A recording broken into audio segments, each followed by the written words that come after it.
अब हम लोग प्रैक्टिकल क्वेश्चन के क्वेश्चन नंबर 2 में आ चुके हैं। ये रहा क्वेश्चन नंबर 2। क्या दे रखा हुआ है? From the following particulars you are required to prepare monthly cost sheet of Aditya industries. तो हम लोग को मंथली कॉस्ट शीट बनाना है आदित्य इंडस्ट्री का, जिसमें सम्स में क्या दे रखा हुआ है? तो यहाँ पे ओपनिंग इन्वेंट्रीज में यहाँ पे रॉ मटेरियल का WIP का, और उसके बाद फिनिश गुड्स जिसका यूनिट में कितना दे रखा है? तो यहाँ पे 10,000 यूनिट दे रखा हुआ है। तो ये हम लोग के पास 3 दे रखा हुआ है इन्फॉर्मेशन। फिर यहाँ क्लोजिंग इन्वेंट्री में यहाँ पे सबसे पहले रॉ मटेरियल दे रखा हुआ है का क्लोजिंग इन्वेंट्री, उसके बाद यहाँ पे WIP का, फिर फिनिश गुड्स का कुछ भी हम लोग के पास क्लोजिंग इन्वेंट्री नहीं दे रखा हुआ, बट ओपनिंग इन्वेंट्री हम लोग के पास फिनिश गुड्स का दे रखा हुआ था, जो कितना था? 10,000 यूनिट था। उसके बाद यहाँ पे रॉ मटेरियल परचेज दे रखा हुआ, फिर यहाँ पे GST paid on raw materials, ITC available. तो जिस टाइम में हम लोग का ITC अवेलेबल होता था तो उसे हम लोग कंसीडर करते थे, तो आंसर इज नो, उसे हम लोग कंसीडर नहीं करते थे। उसके बाद यहाँ पे बेसिस फेज 2 प्रोडक्शन वर्कर के लिए यहाँ पे वेजेज हैं, फिर एक्सपेंस पेड फॉर यूटिलिटीज, फिर उसके बाद यहाँ पे क्या बोला?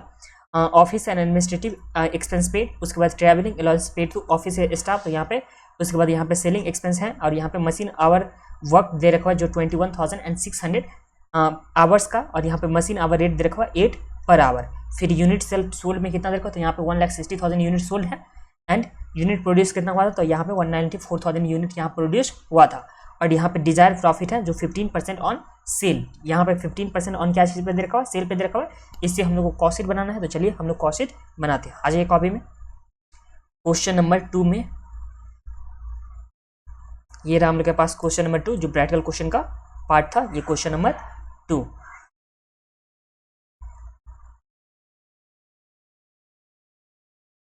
ये रहा। इसमें सबसे पहले हम लोग कहाँ से स्टार्ट करेंगे? तो रॉ मटेरियल कंज्यूम से। तो यहाँ पे लिखेंगे हम लोग रॉ मटेरियल कंज्यूम, जिसमें हम लोग का opening stock of raw material कितना दे रखा है? Opening stock of raw material, तो ये हम लोग के पास दे रखा है 12 लाख का, तो ये लिख दीजिए 12 लाख का। फिर इसमें हम लोग ऐड क्या करते थे? तो हम लोग ऐड करते थे परचेज, माइनस क्या करते थे? हम लोग करते हैं minus closing stock of raw material. तो हम लोग के पास परचेज कितने का दे रखा? तो ये हम लोग रहा परचेज हम लोग का 1,44 लाख, तो ये रहा 1,44 लाख का हम लोग के पास परचेज। उसके बाद closing inventory of raw material जो दे रखा हुआ यहाँ पे 14 लाख का, तो ये आ जाएगा हम लोग के पास 14 लाख का। तो इससे हम लोग यहाँ पे रॉ मटेरियल कंज्यूम निकालेंगे, तो जो कितने का हो जाएगा? तो 12 लाख प्लस 1,44 लाख माइनस 14 लाख, तो ये हम लोग के पास कितना आ गया? तो ये आ गया, ये हम लोग के पास आ गया 1,42 लाख। 1 करोड़ हम लोग के पास 42 लाख का ये आ गया रॉ मटेरियल कंज्यूम में। सम्स में निकालना रिक्वायरमेंट में क्या था? तो रिक्वायरमेंट मंथली, चलिए, तो ये हम लोग के पास आ गया। जो हम लोग के पास सम्स जो पहला रिक्वायरमेंट था वो रिक्वायरमेंट तो यही कॉस्ट शीट है, तो इसमें हम लोग को जो रॉ मटेरियल कंज्यूम था वो सबसे पहला हम लोग का आइटम आ चुका है। इसके बाद हम लोग क्या करते थे? तो यहाँ पे डायरेक्ट लेबर, तो चलिए लिखते हैं डायरेक्ट लेबर। तो डायरेक्ट लेबर इस सम्स में कितना दे रखा हुआ है? तो डायरेक्ट लेबर हम लोगों के पास है वेजेस जो पेड किया गया था 36,64,000 का, तो ये आ जाएगा 36,64,000 ये आ गया। तो ये हम लोग के पास डायरेक्ट लेबर आ गया। अब लेबर के बाद हम लोग के पास क्या है? तो यहाँ पे दे रखा हुआ एक्सपेंस पेड फॉर यूटिलिटी, तो ये तो हम लोग का डायरेक्ट एक्सपेंस हो जाएगा ना, तो यहाँ लिखेंगे हम लोग डायरेक्ट एक्सपेंस जो कितने का है? तो ये हम लोग के पास है 1,45,600, तो यहाँ पे 145,600 का हम लोग के पास दे रखा हुआ है डायरेक्ट एक्सपेंस। अब हम लोग ऐड कर देते तो हम लोग के पास क्या आ जाएगा? तो ये आ जाएगा प्राइम कॉस्ट, तो 1,42 लाख प्लस 36,64,000 प्लस 145,600, तो ये हम लोग के पास कितना आ गया? तो ये हम लोग के पास आ गया 1,80,09,006, तो यहाँ पे 9,600 ये हम लोग के पास आ गया प्राइम कॉस्ट। अब प्राइम कॉस्ट के बाद हम लोग के पास में क्या दे रखा हुआ आइटम? तो ये हम लोग के पास दे रखा हुआ है प्राइम कॉस्ट के बाद इसमें हम लोग के पास है फैक्ट्री ओवरहेड के बारे में इंफॉर्मेशन, तो यहाँ पे हम लोग लिखेंगे फैक्ट्री ओवरहेड जो कितना हो जाएगा अमाउंट इसमें? तो देखिए कितना आवर वर्क हुआ, तो 21,600 का यहाँ पे आवर वर्क हुआ है, तो 21,600 आवर वर्क हुआ है, और एक आवर के लिए कितना इसमें कॉस्ट पड़ रहा था? तो यहाँ पे 8 करके पड़ रहा है, तो इंटू कितना हो जाएगा? 8 हो जाएगा, तो 21,600 इंटू 8, तो ये हम लोग के पास कितना आ गया? तो ये हम लोग के पास आ गया 172 800, तो यहाँ पे 172 800 आ गया। अब इसे हम लोग ऐड करेंगे, तो यहाँ पे ऐड करने के बाद हम लोग के पास कितना आ जाएगा, तो ये हम लोग को ऐड करने के बाद आ जा रहा है 1,81,82,400, ये हम लोग के पास क्या आ गया, तो ये हम लोग के पास आ गया ग्रॉस फैक्ट्री या वर्क कॉस्ट। इसमें हम लोग WIP को एडजस्टमेंट कर देते हैं WIP का, तो हम लोग क्या करेंगे, add opening stock of WIP और माइनस क्या करेंगे, तो माइनस करेंगे हम लोग क्लोजिंग स्टॉक ऑफ WIP। तो चलिए हम लोग WIP का एडजस्टमेंट करते हैं। तो ओपनिंग स्टॉक कितना दे रखा हुआ WIP का, तो ये दे रखा हुआ 18 लाख का, और इसका क्लोजिंग स्टॉक कितने का दे रखा, तो ये हम लोग का दे रखा 16,04,000। तो यहाँ पे 18 लाख ऐड हो जाएगा और 16,04,000 यहाँ पे माइनस हो जाएगा, तो 16,04,000 यहाँ सम्स में माइनस हो गया। ये माइनस करने के बाद ऐड करने के बाद कितना हो जाता है, तो यहाँ पे 18 लाख फिर 16,04,000 माइनस कर दें, तो ये हम लोग के पास आ जाता है 1,83,78,400। तो ये हम लोग के पास क्या आ जाएगा, तो ये हम लोग के पास आ जाएगा फैक्ट्री या वर्क कॉस्ट, या इसमें तो हम लोग को quality control, packing, secondary packing ये सब तो दे नहीं रखा, तो इसे हम लोग बोलेंगे कॉस्ट ऑफ प्रोडक्शन। तो हम लोग के पास सम्स में कॉस्ट ऑफ प्रोडक्शन तक आ गया। अब कॉस्ट ऑफ प्रोडक्शन तो हम लोग के पास सम्स में आ चुका है।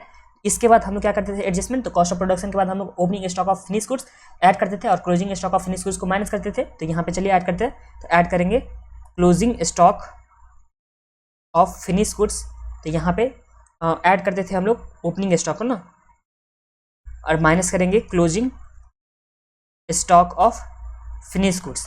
अब देखिए सम्स में हम लोग के पास क्या दे रखा है, तो सम्स में हम लोग के पास opening stock of finish goods दे रखा है जो कितना है 10,000 यूनिट के लिए और 9,60,000, तो यहाँ पे आ जाएगा 9,60,000।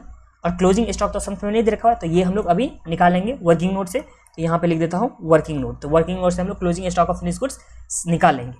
ये हो गया। तो ये करने के बाद हम लोग के पास जो आता था वो क्या आता था, तो वो आता था कॉस्ट ऑफ गुड्स सोल्ड। तो जो भी हम लोग का कॉस्ट ऑफ गुड्स सोल्ड आता था उसमें हम लोग क्या करते थे, तो कॉस्ट ऑफ गुड्स सोल्ड में जो भी हम लोग का ऑफिस एडमिनिस्ट्रेटिव एक्सपेंस हो गया, फिर यहाँ पे ट्रैवलिंग एक्सपेंस पे टू स्टाफ हो गया, उसके बाद सेलिंग ओवरहेड हो गया, ये सब को हम लोग जब ऐड कर देते तो हम लोग के पास आ जाता कॉस्ट ऑफ सेल। तो चलिए हम लोग सबको ऐड करते हैं। तो सबसे पहला जो ऐड होगा वो होगा office and admin expense, office and admin expense जो कितना हो जाएगा ऑफिस एंड एडमिन एक्सपेंस, तो ये हम लोग के पास हो जाएगा 26,52,000, 26,52,000। फिर हम लोग के पास है travelling allowances paid to office staff, तो यहाँ पे ट्रैवलिंग अलाउंस जो है 1,21,000। फिर उसके बाद हम लोग के पास है सेलिंग एक्सपेंस, सेलिंग एक्सपेंस में कितना है 646,000। तो ऐड करेंगे हम लोग सेलिंग एक्सपेंस जो है 646,000 का, तो ये हम लोग के पास जो आएगा वो क्या आ जाएगा, तो कॉस्ट ऑफ सेल्स आ जाएगा। इसमें हम लोग ऐड करेंगे प्रॉफिट, तो हम लोग के पास क्या आ जाएगा, तो ये हम लोग के पास आ जाएगा सेल्स। और सेल्स प्रॉफिट में हम लोग को ऐड करना है 15% ऑन सेल, तो जो भी सेल का अमाउंट होगा उस पर हम लोग को 15% ऑफ सेल यहाँ पे ऐड करना होगा। अब ध्यान दीजिए, अब हम लोग को निकालना है क्या है, तो हम लोग को निकालना है सबसे पहले देखिए यहाँ पे जो यूनिट प्रोड्यूस हुआ था, तो यूनिट कितना प्रोड्यूस हुआ था, तो इस सम्स में यूनिट प्रोड्यूस हम लोग के पास दे रखा 1,94,000 का यूनिट प्रोड्यूस हुआ था। तो देखिए यहाँ पे जो हम लोग के पास फैक्ट्री कॉस्ट या कॉस्ट ऑफ प्रोडक्शन था वो कितने यूनिट के लिए होगा, तो जितना यूनिट प्रोड्यूस हुआ था इस सम्स में 194,000 का, तो यहाँ पे 194,000 यूनिट क्या हुआ था, प्रोड्यूस हुआ था। तो ये जो फैक्ट्री कॉस्ट या कॉस्ट ऑफ प्रोडक्शन है वो कितना यूनिट का था, तो ये है तो हम लोग के पास 1,94,000 यूनिट का। और यहाँ पे ओपनिंग स्टॉक जो दे रखा था हम लोग के पास फिनिश गुड्स का वो कितने यूनिट का था, तो ये हम लोग के पास 10,000 यूनिट था, तो यहाँ पे 10,000 यूनिट हम लोग के पास आ जाएगा। तो देखिए ओपनिंग स्टॉक हम लोग के पास आ जाएगा, उसके बाद हम लोग के पास क्या जो यूनिट कॉस्ट ऑफ प्रोडक्शन है उसका भी हम लोग को पता है, तो इस दोनों को मिलाएंगे तो हम लोग के पास कितना यूनिट आ जाएगा, तो ये हम लोग के पास आ जाएगा 194,000 प्लस 10,000 यूनिट, मतलब कितना आ गया 2,04,000 यूनिट। तो इस तरह से अगर हम लोग क्लोजिंग स्टॉक निकालना चाहेंगे तो क्लोजिंग स्टॉक कितना हो जाएगा, तो देखिए सेल यूनिट कितना हुआ था, तो सेल हम लोग के पास हुआ था सेल्स का यूनिट, तो सेल्स का यूनिट हम लोग के पास यहाँ सम्स में दे रखा हुआ है जो कितना दे रखा हुआ है सेल्स यूनिट में, तो ये हम लोग के पास है सेल का यूनिट 1,60,000। तो ये हम लोग के पास पता है 1,60,000 कितना यूनिट हुआ था सेल, तो 1,60,000 यूनिट हम लोग के पास सेल हुआ था। अब 1,60,000 हम लोग के पास सेल हुआ था, इसमें सबसे पहले हम लोग के पास क्या, ओपनिंग स्टॉक ये रहा, और यहाँ पे हम लोग के पास क्या है, तो कॉस्ट ऑफ प्रोडक्शन मतलब जितना प्रोड्यूस हुआ था वो हम लोग के पास है, प्रोडक्शन का यूनिट ये दे रखा हुआ, प्लस में ओपनिंग स्टॉक दे रखा हुआ। अब इसमें से अगर हम लोग क्लोजिंग स्टॉक को माइनस कर देंगे, क्लोजिंग स्टॉक को, तो हम लोग के पास सेल आ जाता ना, तो क्लोजिंग स्टॉक को माइनस करेंगे तो हम लोग के पास सेल आ जाता।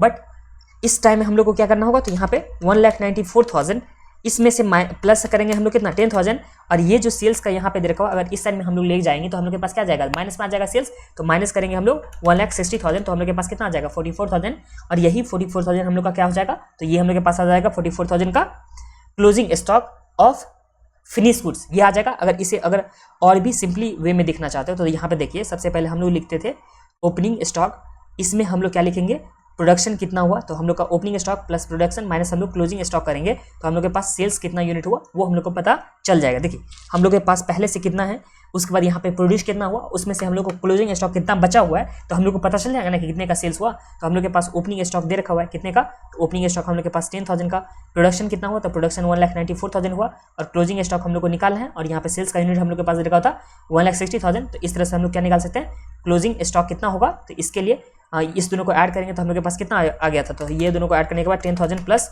1,94,000 को ऐड करने के बाद हम लोग के पास आ गया 2,04,000, और ये जो है 1,60,000 जब इस साइड में जाएगा 2,04,000 के साथ, तो ये तो हम लोग के पास माइनस में आ जाएगा ना, तो यहाँ पे माइनस करेंगे 1,60,000, तो ये हम लोग के पास आ जाएगा 44,000,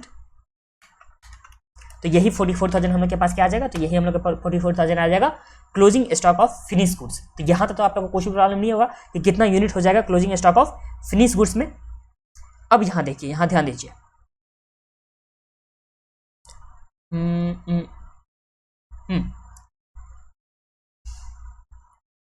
यहाँ पे 183,78400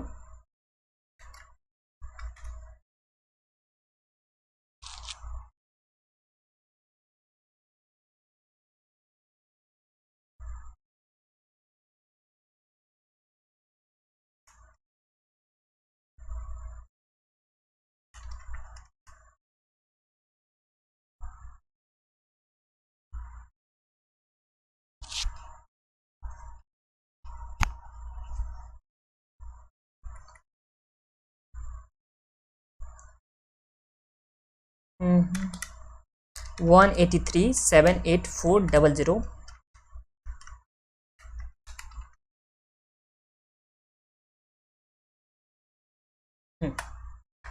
अच्छा, ये पॉइंट भी आप लोग अच्छे से समझ लीजिए। पहले आप लोग समझ लिए कि हाँ क्लोजिंग स्टॉक हम लोग किस तरह से निकाले थे। यहाँ पे एक काम करता हूँ, वर्किंग नोट बनाता हूँ, उसमें आप लोग को अच्छे से समझा देता हूँ। एक सेकेंड, फिनिश गुड्स का दे रखा हुआ था, बाकी तो हम लोग निकालेंगे। यहाँ पे अच्छे से मैं वर्किंग नोट करके समझा देता हूँ ये चीज़ वाली पॉइंट। यहाँ आ जाइए,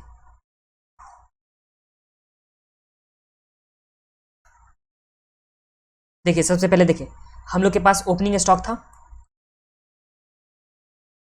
finish goods, opening stock of finish goods हम लोग के पास दे रखा हुआ था, जो कितने का दे रखा हुआ था, कितना यूनिट में सबसे पहले, और इसका कॉस्ट कितना था वो भी हम लोग यहाँ पे लिख देते हैं। तो देखिए सबसे पहले opening stock of finish good जो था वो हम लोग के पास 10,000 यूनिट में था, और इसका कॉस्ट जो था वो हम लोग के पास कितना था, 10,000 यूनिट का कॉस्ट, तो ये हम लोग के पास था 9,60,000, ये हम लोग के पास था 9,60,000 का यूनिट का हम लोग को दे रखा हुआ था कॉस्ट। यहाँ तक तो आप लोग कुछ भी प्रॉब्लम नहीं है। तो अगर हम लोग निकालेंगे यहाँ पे कॉस्ट पर यूनिट निकालेंगे, पर यूनिट अगर हम लोग कॉस्ट निकालेंगे तो कैसे निकालेंगे, तो यहाँ पे 9,60,000 और इसमें डिवाइड करेंगे हम लोग कितना, तो यहाँ पे डिवाइड करेंगे 96 से, तो कॉस्ट पर यूनिट हम लोग के पास निकल के आ जाएगा। अब यहाँ पे प्रोडक्शन हुआ, प्रोडक्शन कितना यूनिट हुआ, तो प्रोडक्शन हम लोग के पास यूनिट हुआ 44,000, जो हम लोग इस फॉर्मूला से निकाले थे 44,000, तो ये हम लोग के पास प्रोडक्शन हुआ कितने का यूनिट का, तो ये हम लोग के पास हुआ 44,000 यूनिट का प्रोडक्शन। और ये प्रोडक्शन करने वाले का कॉस्ट कितना था, तो यहाँ पे प्रोडक्शन जो था, कॉस्ट ऑफ प्रोडक्शन का कॉस्ट प्रोडक्शन हुआ था 194,000 का, 194,000 का यहाँ पे प्रोडक्शन हुआ था, सॉरी यह कब इसका प्रोडक्शन हुआ था। और इसका कॉस्ट जो था हम लोग के पास कितना था, तो कॉस्ट ऑफ प्रोडक्शन था 1,83,78,400, तो यहाँ पे 1,83,78,400, तो यहाँ पे लिख देता हूँ 78,400। ये हम लोग के पास क्या था, प्रोडक्शन का यूनिट प्लस में उसका कॉस्ट आ गया। अगर हम लोग कॉस्ट पर यूनिट निकालेंगे तो यहाँ पे कितना आ जाएगा, तो 1,83,78,400, इसमें डिवाइड करेंगे हम लोग 194,000 से, तो हम लोग के पास कॉस्ट कितना आ जाएगा, तो ये हम लोग के पास आ जाएगा 94.4 734 समथिंग ये हम लोग के पास कॉस्ट पर यूनिट आ जा रहा है। अब देखिए सेल्स कितना यूनिट हुआ था, तो उसका सेल्स हम लोग के पास यूनिट दे रखा हुआ था, और प्लस में हम लोग के पास क्लोजिंग स्टॉक हम लोग निकाल चुके थे। तो क्लोजिंग स्टॉक कैसे निकालते थे, closing stock of finish goods ये हम लोग कैसे निकाले थे, तो हम लोग के पास सबसे पहले ओपनिंग दे रखा हुआ था, प्लस हम लोग के पास कितना प्रोडक्शन हुआ 1,94,000 का, और इसमें से सेल हो गया था 1,60,000, तो ये हम लोग के पास 44,000 क्या आ गया था, तो 44,000 आ गया था हम लोग के पास closing stock of finish goods. अब सम्स में हम लोग क्या कर सकते हैं, तो हम लोग यहाँ पे जो क्लोजिंग स्टॉक का वैल्यूएशन होने वाला है, क्लोजिंग स्टॉक का जो भी हम लोग के पास वैल्यूएशन होने वाला है उसे हम लोग कई मेथड से निकाल सकते हैं। तो इसमें हम लोग के पास कौन कौन सा मेथड हो सकता है, तो हम लोग के पास फीफो हो सकता है, फर्स्ट आउट वाला मेथड, उसके बाद लीफो मेथड हो सकता है। इस तरह से हम लोग के पास कई सारा मेथड होता है, तो वो सारे मेथड से हम लोग कर सकते हैं। और एक हम लोग कर सकते हैं weightage average method, weighted average method में भी हम लोग कर सकते हैं। तो सम्स में देखिए, सम्स में हम लोग के पास कुछ बोला है कि कौन से मेथड से हम लोग को क्लोजिंग स्टॉक निकालना है, तो एक बार देख लेता हूँ। सम्स में तो नहीं बोला है ना कुछ, तो सम्स में अगर कुछ भी नहीं बोला है तो हम लोग को फीफो मेथड से भी निकाल सकते हैं, और हम लोग यहाँ पे वेटेड एवरेज मेथड से भी यहाँ पे निकाल सकते हैं क्लोजिंग स्टॉक का कितना वैल्यूएशन है। जिस भी मेथड से हम लोग निकालेंगे हम लोग को नोट बना करके वहाँ पे लिख देना होगा कि हाँ हमने इस मेथड का यूज किया है क्लोजिंग स्टॉक निकालने टाइम में। तो देखिए अगर हम लोग फीफो बेसिस पे अगर निकालना चाहेंगे तो हम लोग क्या समझेंगे कि फर्स्ट वाला जो भी था स्टॉक वो सेल हो गया होगा, जो क्लोजिंग स्टॉक होगा वो लास्ट वाला जो स्लॉट बचा होगा उसमें होगा। अगर यही वेटेज एवरेज में हम लोग निकालने चलेंगे तो हम लोग क्या करेंगे, दोनों ही कॉस्ट को ऐड कर देंगे और दोनों ही यूनिट को हम लोग ऐड कर देंगे, तो उस टाइम में हम लोग वेटेड एवरेज का जो भी मतलब प्राइस होगा वो हम लोग वेटेड एवरेज में निकालेंगे। तो हम लोग को दोनों ही मेथड में से किसी मेथड से हम लोग यहाँ पे क्लोजिंग स्टॉक निकाल सकते हैं। अगर यहाँ पे फीफो बेसिस पे निकालें, किस बेसिस पे, फीफो बेसिस पे अगर हम लोग क्लोजिंग स्टॉक निकालें तो जो स्टॉक बचा होगा वो किस में से बचा होगा, प्रोडक्शन में से या ओपनिंग स्टॉक में से। तो ऑब्वियस सा बात है कि जो लास्ट वाला स्लॉट है वो प्रोडक्शन का है, तो प्रोडक्शन में से बचा होगा, और प्रोडक्शन कॉस्ट का यूनिट कितना दे रखा हुआ है, उसका प्राइस कितना दे रखा है, तो 94.73। तो यहाँ पे हो जाएगा हम लोग के पास 44,000 स्टॉक है और एक स्टॉक का प्राइस है 94.73, यही था ना 94.73। तो इसमें हम लोग के पास क्या आ जाएगा क्लोजिंग स्टॉक का वैल्यू, तो ये आ जाएगा 44,000 इंटू 94.73। तो ये हम लोग के पास कितना आ गया, तो ये आ गया 41,68,120 ये हम लोग का फीफो बेसिस पे आ गया।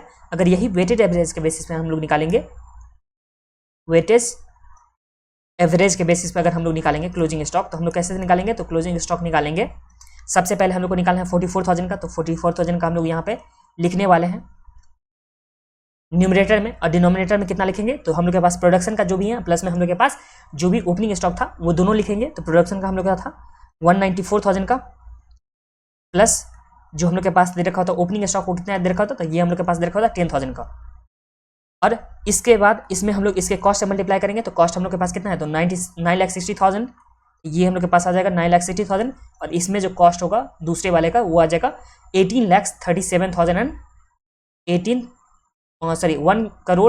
लाख, यहाँ पे 1,83,78,400, तो यहाँ पे 78,400 का ये हम लोग के पास कॉस्ट आ जाएगा, और इससे हम लोग क्लोजिंग स्टॉक निकालेंगे जो भी होगा।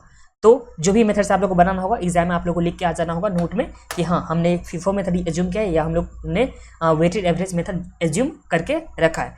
अब दोनों इस केस में भी निकाल देता हूँ कितना हो जाता है, तो 960,000 प्लस 960,000 प्लस 183 78,400 डिवाइड बाय 204, हाँ 204,000 इंटू 44,000। तो इस टाइम में हम लोग के पास क्लोजिंग स्टॉक जो आएगा वो आ जाएगा 41,71,027,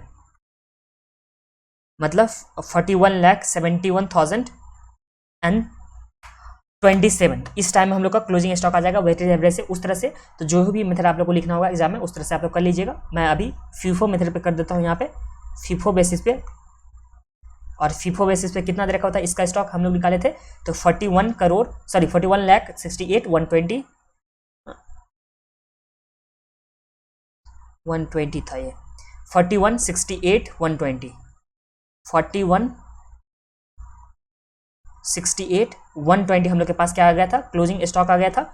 अब ये माइनस करने के बाद हम लोग के पास कितना आ जाएगा, फिर चलिए देख लेते हैं, तो 183,78,400 प्लस 960,000, फिर माइनस करेंगे 41,68,120, तो हम लोग के पास कितना आ गया, तो ये हम लोग के पास आ जाता है 70280 ये हम लोग के पास आ गया। अब इसमें तीनों ही एक्सपेंस ऐड करेंगे जो है 265,200,000 यही था ना, 26 लाख था ना। फिर प्लस करेंगे हम लोग 121,000 प्लस करेंगे 646,000, तो ये हम लोग के पास कितना आ जा रहा है, तो ये आ जा रहा है 1,85,89,280 ये हम लोग के पास आ गया 280। अब इसमें हम लोग प्रॉफिट ऐड करेंगे, तो प्रॉफिट का भी यहाँ पे देख लीजिए एक बार। प्रॉफिट क्या बोला था, तो प्रॉफिट के बारे में यहाँ बोला कि सम्स में 15% ऑन सेल बेसिस पे। तो अगर मान लेते हैं हम लोग सेल कितना है, तो सेल अगर हम लोग मानते हैं कितना है, सेल 100 है, इसमें प्रॉफिट कितना हो जाएगा, तो हम लोग के पास प्रॉफिट हो जाएगा कितना 15 हो जाएगा, क्योंकि 15% ऑन सेल बोला। तो हम लोग के पास जो कॉस्ट होगा, तो वो कॉस्ट कितना हो जाएगा, तो सेल्स में से अगर हम लोग प्रॉफिट माइनस करेंगे तो हम लोग के पास कॉस्ट आ जाएगा, जो कॉस्ट कितना हो जाएगा 85। तो हम लोग को सम्स में निकालना है कितना, तो हम लोग को निकालना है प्रॉफिट जो 15 निकालना है, और जो हम लोग के पास कॉस्ट है 85 उसका कॉस्ट का हम लोग को वैल्यू यहाँ पर दे रखा हुआ है ना, तो ये दे रखा है ना 1,85,00,000। तो डिवाइड बाय हम लोग करेंगे 85 और इसमें मल्टीप्लाई करेंगे कितना से, देखिए 15 हम लोग को निकालना है प्रॉफिट और ये कॉस्ट है 85 और 85 का वैल्यू कितना है, तो 1,85,89,280 ये हम लोग के पास दे रखा हुआ है। तो चलिए हम लोग निकाल लेते हैं इंटू 15 डिवाइड बाई 85, तो ये हम लोग के पास आ गया 32,80461 ये आ गया। अब सेल्स में कितना आ जाएगा, तो चलिए हम लोग ऐड कर लेते हैं, तो प्लस 1,85,89,280, तो ये हम लोग के पास सेल्स में आ गया 2,18,697,401 मतलब 2,86,000,000 एक सेकेंड 2,86,000,097 हाँ 2,18,69,741 ये हम लोग के पास क्या आ जाएगा, सेल्स आ जाएगा। देखिए इस सम्स में कुछ भी ज़्यादा नहीं था हम लोग के पास, बस एक ही चीज़ हम लोग के पास निकालना था जो हम लोग के पास लेंदी था, वो हम लोग का बस पॉइंट था जो हम लोग के पास क्लोजिंग स्टॉक निकाला था। क्लोजिंग स्टॉक कैसे निकाल देते, तो ये वाली सब तो रफ वर्क हो गया था, मैंने आप लोग को समझाने के लिए बता दिया था। मेन हम लोग किस तरह से निकालेंगे, ये वाली भी तो रफ वर्क था, तो मेन हम लोग निकालेंगे यहाँ पे सबसे पहले ओपनिंग स्टॉक, फिर हम लोग के पास प्रोडक्शन, इस दोनों का हम लोग कॉस्ट पर यूनिट निकाले थे। उसके बाद क्लोजिंग स्टॉक निकाले थे जो हम लोग के पास 44,000 आया था। कैसे, तो ओपनिंग स्टॉक उसमें हम लोग यहाँ पे प्रोडक्शन का ऐड किए थे, माइनस हम लोग सेल का किए थे, तो हम लोग के पास क्लोजिंग स्टॉक आ गया था। और क्लोजिंग स्टॉक आने के बाद हम लोग फिफो या वेटेड एवरेज जिस भी बेसिस पे होगा उस बेसिस पे हम लोग यहाँ पे क्लोजिंग स्टॉक का लिख देंगे। और क्लोजिंग स्टॉक निकले के बाद बाकी सब तो ईजी ही था। और इसी के साथ हम लोग के पास क्वेश्चन नंबर कौन सा था, क्वेश्चन नंबर 2 हम लोग के पास कंप्लीट हो जाता है। एक बार आईसीआई स्टडी मटेरियल का आंसर देख लीजिए आप लोग, उसके बाद ये कंप्लीट हो जाएगा। चलिए देखिए, सबसे पहले यहाँ पे क्या बोला, यूनिट प्रोड्यूस हम लोग के पास दे रखा हुआ था 194 और यहाँ पे यूनिट सोल्ड भी दे रखा हुआ था। तो इसी तरह से यहाँ पे सम्स में निकालिए। और यहाँ पे एक एक्स्ट्रा काम ये किया है कि कॉस्ट पर यूनिट भी निकालिए। तो अगर आप लोग चाहोगे तो कॉस्ट पर यूनिट भी निकाल सकते हो, इसमें कोई प्रॉब्लम नहीं है। यहाँ पे प्राइम कॉस्ट के टाइम में कॉस्ट पर यूनिट कितना हुआ था, प्लस में यहाँ पे कॉस्ट ऑफ प्रोडक्शन का कितना हुआ था कॉस्ट ऑफ पर यूनिट, और यहाँ पे कॉस्ट ऑफ गुड्स सोल्ड के बाद कितना हुआ था, ये सब कॉस्ट पर यूनिट भी लिखा हुआ है। और सम्स में कुछ यहाँ पे वर्किंग नोट करके नहीं दिखाया कि ये क्लोजिंग स्टॉक किस तरह से आया है, बट आप लोग ऐसे लिख करके दिखाना है कि आप लोग को फीफो बेसिस पे किया है या आप लोग वेटेड एवरेज बेसिस पे किया है, कॉस्ट निकाले the value of closing stock, ये आप लोग को दिखाना है। ठीक है, इस तरह से आप लोग को दिखाना है। ये वाली जो था ना स्टेटमेंट, इसे आप लोग वर्किंग नोट करके लिख दीजिएगा।